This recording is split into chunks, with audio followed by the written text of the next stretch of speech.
Hello everyone, magandang oras sa ating lahat. Welcome to my videos. Maraming salamat sa panonood at lalo na sa mga nag-subscribe. Thank you guys. At kung bago ka pa lang dito sa aking videos, huwag kalimutan mag-like, comment, share, and subscribe para updated ka sa aking mga bagong upload na mga videos na mayroong magandang kasaysayan na talaga tungkol sa ating mga barya.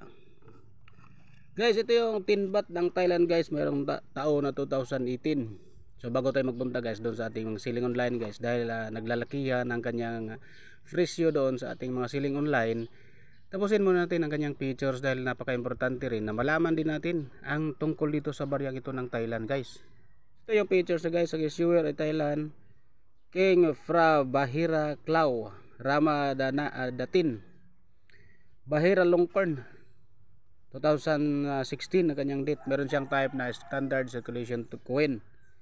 At ang kanyang taon 2561, 2565, 2018 hanggang 2022. At meron siyang Thai calendar. At ang kanyang value ay 10 baht. Sa Pilipinas guys, nagkakalaga ito ng 17 pesos. Ang kanyang currency naman ay baht 1897 ang kanyang date. So ang ating composition nito guys ay bimetallic, copper, aluminum, nickel, at ang kanyang center in copper nickel ring. Copper aluminum yung center natin guys. Copper aluminum nickel center. Tapos yung ring naman ay copper nickel ring. Meron siyang core na 92% ang copper, 6% ang aluminum, 2% ang nickel. Nickel ring 75% ang copper, at meron siyang 25% na nickel. So may timbang siya guys na 8.5 grams. At meron din siyang diameter na 25 mm. Kanyang thickness naman ay 2.15 mm. Round naman ang kanyang shape. At mild din ang kanyang technique. Ang kanyang orientation naman ay coin alignment. Meron siyang number na E number 138312. Reference number Y number 577. So ito yung ating overs guys, ang bass fishing lift. Meron siyang script na Latin. At ng lettering naman ay meron na nakasulat na Thailand words.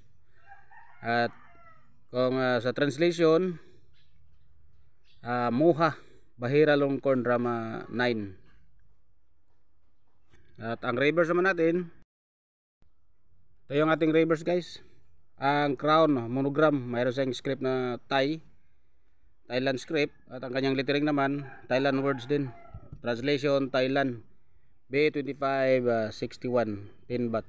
So kanyang edge ay segmented reading, 15 segments within 5 reads in 8 segments. So ito yung mga tinatawag na segment guys, yung mga guhit-guhit, segmented readings.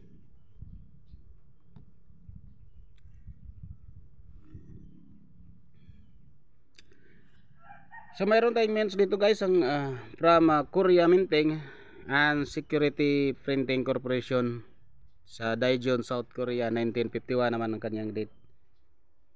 Sa ang ating 2018 guys, 2561, mayroong 76% sa 275,738,500 kapiraso yung mintage niya.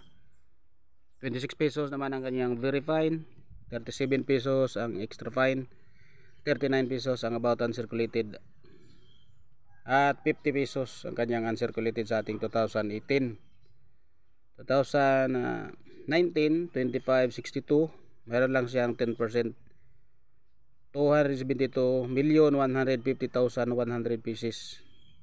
Sa ating large bronze na mayroong price na 3 pesos ang extra fine, 28 pesos naman ang about uncirculated, 63 pesos ang kanyang uncirculated sa ating large bronze sa 2019.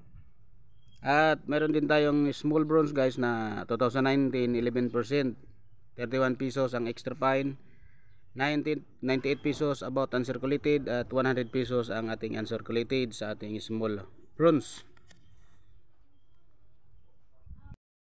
Ating 2020 guys, mayroon 2563, 9%, 145 million examples. Very fine, 3 pesos and 80 centavos. 29 pesos naman ang kanyang uncirculated. At dito tayo sa ating 2021, 2564, 11% sa 67,775,000 examples kapiraso. Sa ating 2022 guys, 2565, mayroon lang siyang 0.2% sa 44,450,000 kapiraso. At walang presyo guys. So dito tayo sa ating selling online guys sa eBay. Simula 691 pesos hanggang 1,416 pesos guys. Yung isa natin ito. Yung magandang itsura, mga uncirculated condition, umabot ng 1,416 pesos guys. So kung mayroon kayo mga ganito guys, ingatan nyo na hindi masisira para mataas ang kanyang halaga doon sa ating selling online price. So yun guys, ang mga nakuha nating informasyon tungkol dito guys sa ating tin baht ng Thailand guys. So maraming salamat guys sa panonood at God bless sa ating lahat.